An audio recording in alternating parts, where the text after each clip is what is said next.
What these tests show is that in some of these minivans, the chance of an injury are high.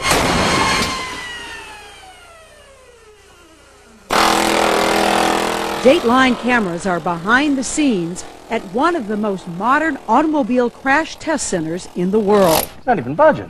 Researchers here at the Insurance Institute for Highway Safety are trying to understand why one family minivan can look like this, while another looks like this, all in the same test.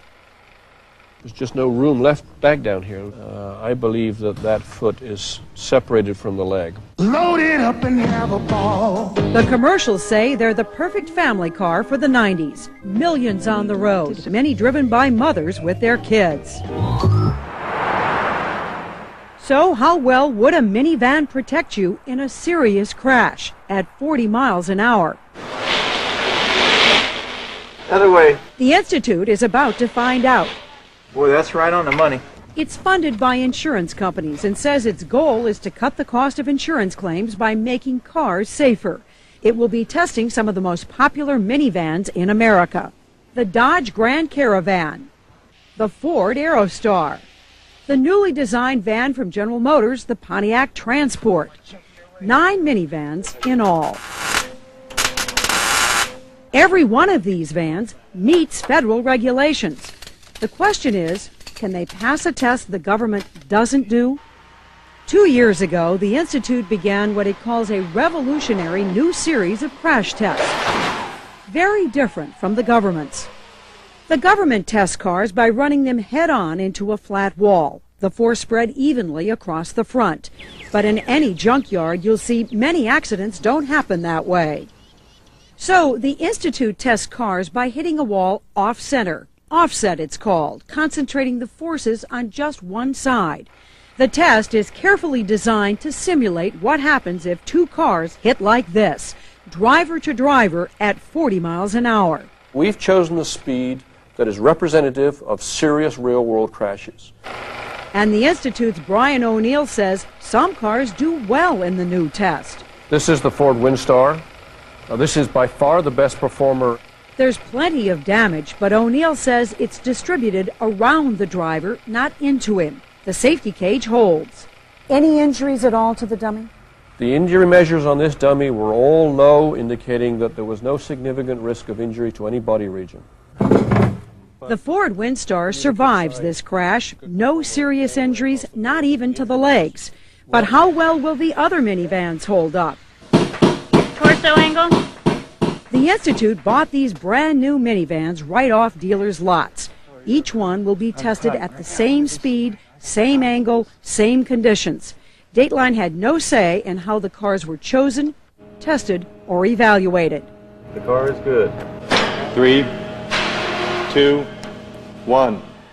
This is the Dodge Grand Caravan, the top-selling minivan in America, at 40 miles an hour. There is major intrusion. This means that the chances of major leg and foot injuries in this crash are very, very high. The Institute says part of the floor near the pedals is rammed back more than a foot. And the news from sensors in the dummy is not good. Both legs. Both left and right. Watch the front tire. The Institute says the structure of the van causes the crash forces to be focused on the feet. As a result, both of the lower legs of the dummy indicated the risk of a serious injury. Would both legs have been broken? We think that in this crash, both legs would have been broken. That's correct.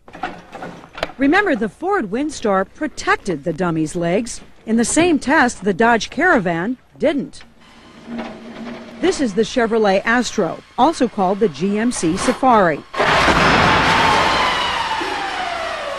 It's jammed in there. The floor has buckled, tipping the driver's seat forward. This vehicle has almost got his back broken, if you know what I mean. It's come up and buckled. In slow motion, you can see how the airbag still manages to cushion the head. But at the feet, the floor is rammed back as much as 15 inches. The door jams so tight, it has to be cut open.